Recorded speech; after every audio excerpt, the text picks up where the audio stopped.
اگلا سوال mic number 3 سے، وہاں پر اگر کوئی غیر مسلم بھائی ہیں تو وہ سوال کر سکتے ہیں۔ ہاں نمسکار، میرا سوال یہ ہے کہ میں دوائی دکان ہے اور دوائی دکان کے بغل میں نے دو طبقے کو آپس میں لڑتے ہوئے دیکھا، جس میں کہ ایک بریلوی سماج اور ایک دیوبندی سماج تھا۔ تو بریلوی کہتے ہیں کہ دیوبندی لوگ صحیح نہیں ہے اور بریلوی صحیح ہے، تو اس کا بنیاد کیا ہے، جڑ کیا ہے، مجھے اس کی جانکاری چاہیے۔ سوال تھوڑا ڈیفیکلٹ ہے۔ بھائی صاحب نے کوئی ڈیفیکلٹ سوال کہا ہے لیکن جواب بہت آسان ہے۔ سوال ڈیفیکلٹ ہے لیکن جواب آسان ہے۔ جس کے کارن آپ کا ویرودھ بھی ہوا۔ میں ویرودھ کرو کیا نہیں، میں انشاءاللہ اس کے اوپر آؤں گا، آپ کے دوسرے سوال پہ بھی آؤں گا۔ پہلے سوال کا جواب دو، پھر دوسرے سوال پہ آؤں گا انشاءاللہ۔ بھائی صاحب کا سوال تھا کہ وہ دوا کی دکان میں ہیں اور دیکھتے ہیں کہ مسلمان جھگڑ، ایک دیوبندی ایک بریلوی ہے، اس میں سے صحیح کون ہے؟ دونوں بولتے ہیں کیا میں صحیح ہوں اور دوسرا غلط ہے۔ بھائی صاحب یہ دیوبندی لفظ کہاں سے ہے؟ جو دیوبند سے فارغ ہوتے دیوبندی کہتے ہیں، جو بریلی ایک جگہ ہے بریلی سے فارغ ہوتے تو بریلی کہتے۔ کون صحیح ہے؟ وہ مسلمان صحیح ہے جو قرآن پہ عمل کرتا ہے، جو قرآن اور صحیح حدیث پہ عمل کرتا ہے، چاہے دیوبندی ہو، بریلوی ہو، ندوی ہو، مدنی ہو، کوئی بھی ہو، کدھر سے بھی ہو، ہندوستانی ہو، امریکن ہو، سعودی ہو، جو قرآن کے پیغام پہ عمل کرے، جو اللہ نے فرمایا اس کے اوپر عمل کرے اور اللہ کے رسول کی صحیح حدیث پہ عمل کرے، وہ صحیح ہے۔ اسی لیے جاننے کے لیے کون صحیح ہے آپ کو قرآن مجید تو ترجمے سے پڑھنے پڑے گا۔ اگر قرآن مجید ترجمے سے نہیں پڑھیں گے تو مشکل ہے جاننے کے لیے کون صحیح ہے کون غلط ہے۔ تو میری تقریر کی بنیاد تھی یہ، سوال مشکل تھا، جواب بہت آسان ہے۔ جو قرآن پہ عمل کرے اور اللہ کے رسول کی صحیح حدیث پہ عمل کرے وہ لوگ صحیح ہے۔ آپ کا دوسرا سوال، یہی لوگ نے آپ پہ تنقید کی۔ بھائی صاحب ہاں دوسرا سوال میرا سن لیجیے۔ بھائی صاحب میرا جواب تو پہلا سنو نا۔ آپ نے بولے کہ لوگ تنقید کرتے ہیں، ایک اصول ہے کہ جو بھی مشہور ہے اس کے اوپر لوگ تنقید کریں گے۔ دنیا میں سب سے بہترین انسان کون؟ دنیا میں سب سے مشہور انسان کون؟ آدم علیہ السلام سے لے کے آج تک کے ہسٹری میں سب مانتے ہیں کہ سب سے بہترین انسان محمد صلی اللہ علیہ وسلم ہے۔ نہ ہی مسلمان، غیر مسلمان بھی کہتے ہیں۔ اگر آپ کتاب پڑھیں گے مائیکل ایچ ہارٹ کی 100 most influential people in history, 100 سب سے زیادہ انفلوئنشل دنیا میں نمبر 1 پہ وہ کہتے ہیں محمد صلی اللہ علیہ وسلم۔ آپ جانتے ہیں سب سے زیادہ کتابیں اگر کوئی انسان کے خلاف لکھی گئی ہے وہی محمد صلی اللہ علیہ وسلم۔ محمد صلی اللہ علیہ وسلم جیسے نیک آدمی، اچھے آدمی کے بارے میں لوگ نے سینکڑوں ہزاروں کتاب لکھی ہے، تو میں تو ناچیز ہوں، میں تو مقابلے میں ہوں ہی نہیں ان کے۔ اور لوگ خلاف کب لکھتے؟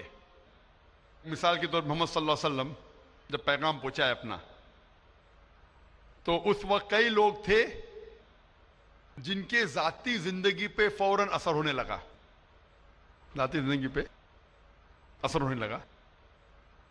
کچھ لوگ کی زندگی سدھر گئی، ان لوگ تو ماشاءاللہ ایمان لے کے آئے۔ کچھ لوگ کا جو کر رہے تھے ان کا نقصان ہونے لگا، جو لوگ قرآن کی بات نہیں مان رہے تھے ان کا نقصان ہونے لگا۔ تو جو لوگ کا نقصان ہونے لگا وہ لوگ خلاف بات کرنے لگے۔ تو آپ دیکھیں گے جو بھی مشہور انسان ہیں، میں نہیں کہتا ہوں میں مشہور ہوں، میں تو بات کرنا بھی نہیں جانتا تھا، بچپن سے ہکلاتا تھا، بات کرتے کرتے اللہ کے راہ میں دعوت دینے کی وجہ سے اللہ تعالیٰ نے اس مقام پہ پہنچایا۔ نہ ہی میں اپنے آپ کو عالم کہتا ہوں، میں تو طالب علم کہتا ہوں اپنے آپ کو، لیکن کیونکہ میں جو بھی بات کہتا ہوں قرآن مجید کے حوالے سے کہتا ہوں، جو بھی بات کہتا ہوں حدیث کا حوالہ دیتا ہوں۔ آج بھی جو تقریر میں نے کہا حوالہ دیا نا، میں انسان ہوں، غلطی کر سکتا ہوں، غلط ہے تو آپ آ کے بول سکتے ہیں۔ ذاکر بھائی آپ نے جو حوالہ دیا سورہ قمر کا سورہ نمبر 54 آیت نمبر 17، 22، 32، 40 میں نہیں لکھا ہے وَلَقَدْ يَسَّرْنَا الْقُرْآنَ لِلذِّكْرِ فَهَلْ مِن مُدَّكِرٍ؟ آ کے بولو۔ تو میں انسان ہوں، غلطی کر سکتا ہوں، اگر کچھ غلط کہتا ہوں اسی لیے سوال جواب کا سیشن ہوتا ہے۔ لیکن جو لوگ مجھے غلط ثابت نہیں کر سکتے تو ڈھونڈتے ہیں کچھ چیز کو پکڑے جس کو توڑ مروڑ کے پیش کرے، لوگ کے سامنے میرے بارے میں غلط فہمی پیش کرے۔ میں جانتا ہوں کہ یہاں کے آرگنائزر نے کہا کہ ایک ویڈیو کلپ لوگ عام کر رہے تھے. اس میں کیا ہے کہ ذاکر بھائی کہتے ہیں کہ محمد صلی اللہ علیہ وسلم سے مانگنا حرام ہے, محمد صلی اللہ علیہ وسلم کو ماننا حرام ہے.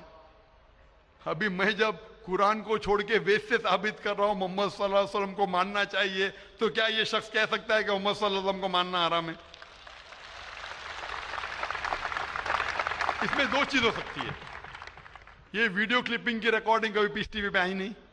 جب میں تقریر کرتا ہوں, بات کرتے ہوں, کوئی بھی ریکارڈنگ کرتے رہتے. ہو سکتا ہے کہ سلپ آف دا ٹنگ ہے, کیا کہ سبقت لسان, یا ہو سکتا ہے کسی نے توڑ مروڑ کے پیش کیا ہے. اور توڑ مروڑ کے پیش کرنا بہت آسان ہے. مثال کے طور پر میں آپ سے پوچھوں گا مسلمان سے کہ جارج بش کیسے انسان ہے, انہوں نے کہا جارج بش اچھے انسان نہیں ہیں. میں نہیں کو کاٹ دوں گا, لگے گا جارج بش اچھے انسان ہے. اس کو خود کو میں دکھاؤں گا, آپ نے کہا نہیں, ہو سکتا ہے سبقت لسان ہے, ہو سکتا ہے سلپ آف دا ٹنگ. وہ سلپ آف دا ٹنگ نہیں ہے. اس نے کہا کہ اچھے انسان نہیں ہے, نہیں کو کاٹا, جوڑ دیا, اچھے انسان ہے. تب سمجھ رہے, بہت آسان ہے. Media technology. تو اس طریقے سے کئی کلپنگ فلوٹ ہو رہے مارکیٹ کے اندر کہ ذاکر بھائی بن لادن کا ساتھ دے رہے. ارے کب ساتھ دیا؟ آپ یوٹیوب پہ جائیں گے تو آپ کو کلپنگ ملیں گی, ذاکر مسجد سے جوتے چوری کر رہا ہے. ذاکر مسجد سے جوتے چوری کر رہا ہے. ابھی کوئی آدمی سوٹ پہن کے, میرے ابھی شیروانی پہنا ہوں ماشاءاللہ, سوٹ پہن کے ایکٹنگ کر کے. تو یہ لوگ اگر کھلم کھلا سامنے آ کے, اس سوال کا موقع عام طور پہ مذہبی تقریر میں کھلا پوچھنے کا کس کو موقع کہاں رہتا ہے, ہوتا ہے تو چٹ سے. میں پسند کرتا ہوں بہو پوچھو, میں انسان ہوں, غلطی کر سکتا ہوں. غلطی کروں گا تو بولوں گا معاف کرنا بھائی, انسان ہوں. میں چوری کہتا ہوں میں فرشتہ ہوں, میں کبھی کہا بھی نہیں میں عالم ہوں. اگر میرے تقریر میں کچھ غلطی ہے تو آپ آ کے بول سکتے ہیں ذاکر بھائی آپ جو قرآن کا حوالہ دیا غلط ہے, ایسے مانی نہیں. اگر صحیح ہوگا تو میں کہوں گا بھائی صحیح, آپ کو غلط فہمی ہے. اگر میں غلط پہ ہوں تو بولوں گا غلطی ہے, معافی چاہوں گا. لیکن یہ ویڈیو کلپنگ توڑ مروڑ کر کے پیش کرنا, اسی طریقے سے محمد صلی اللہ علیہ وسلم کے خلاف ہزاروں